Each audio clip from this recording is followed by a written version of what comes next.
of dark money expenditures out of the system, and I've introduced a constitutional amendment to overturn Citizens United.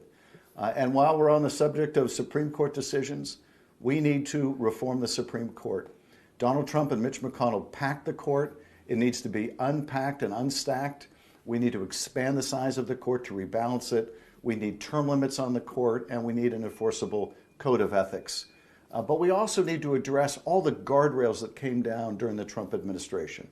My Protecting Our Democracy Act is a whole set of post-Watergate-like reforms to strengthen our institutions, to make sure that Congress can enforce its subpoenas in a timely way, to make sure that a president can't weaponize the Justice Department or abuse the pardon power. It's a comprehensive package in and of itself to rebuild these broken down guardrails. You could tell a democracy is in trouble when we start losing our rights, not gaining them. The Dobbs decision, among others, was a catastrophic decision to the health and welfare of the American people. But we will lose more rights if we don't reform our system and protect our democracy. If we don't eliminate the Electoral College, which results in often a president being elected who didn't win the popular vote, lost the popular vote. We need to end the gerrymander in which politicians get to write their own lines, choose their own voters instead of voters choosing their elected officials. These are elements of our democracy agenda. I hope you'll check it out. You can learn more right here. I called for a ceasefire very early because I know that, first of all, what is taking place in terms of killing civilians and Palestinian children and women, that's not the path to peace. That's going to create, it's counterproductive, first of all, to Israel's security.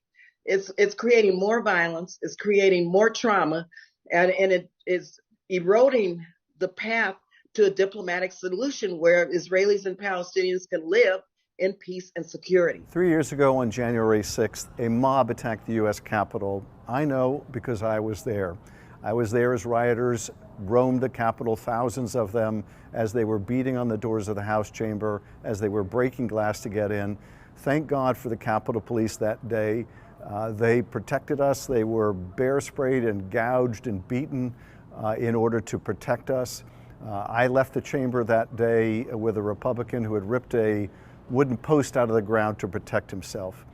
That mob was egged on by a president of the United States, Donald Trump, who couldn't accept that he'd lost the election and for the first time in history sought to remain in power. We need to make sure that... I was a cycle student, born in San Diego County in I'm honored to do so this week. I won't be on mic today, but I am thanking you for your participation. This is what we do in the Coachella Valley and California is we come together for great causes. We do it together as a team. And I'm so proud of all of you. Thank you for your participation and continued success today. And we're, as always, stay hydrated. God bless everybody. Thank you. Hi, it's Katie Porter, running to represent California in the Senate. I'm here today to announce my Housing for All plan. Look, I'm not going to bore you with what we all know, even if those career politicians don't seem to get it. Housing is too damn expensive. Whether you can't see any way you can afford to ever buy, or are a renter who has to keep moving, or have done the math and know that so many workers have to struggle to avoid homelessness, it's time to shake up the Senate and get our federal government working to solve our biggest problem, housing. Here's my 10-point plan to do it. 1, create a select committee on housing. 2, increase the supply of homes for purchase. 3, close the housing gap for low-income families. 4, unleash private capital for home construction. 5, break down local barriers. 6, unlock government land for building.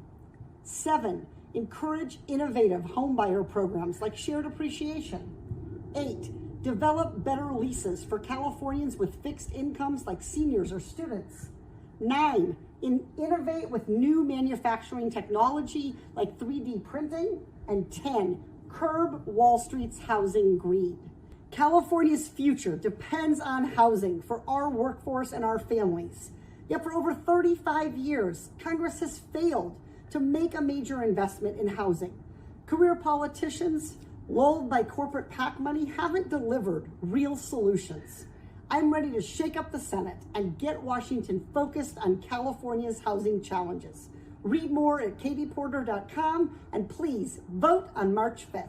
Two leading candidates for Senate, two very different visions for California. Steve Garvey, the leading Republican, is too conservative for California. He voted for Trump twice and supported Republicans for years, including far-right conservatives. Adam Schiff, the leading Democrat, defended democracy against Trump and the insurrectionists. He helped build affordable housing, lower drug costs, and bring good jobs back home. The choice is clear. I'm Adam Schiff, and I approve this message. I have no doubt that the people of California would deeply benefit from her leadership in the United States Senate. In fact, the nation will benefit from the visionary leadership, the conviction, and the commitment of a Senator Barbara Lee. She will be California's senator, but she will be our senator. The progressive movement, she will be the people's senator. So everyone will benefit from Barbara Lee in the Senate. And so let us commit to doing everything we can. Let us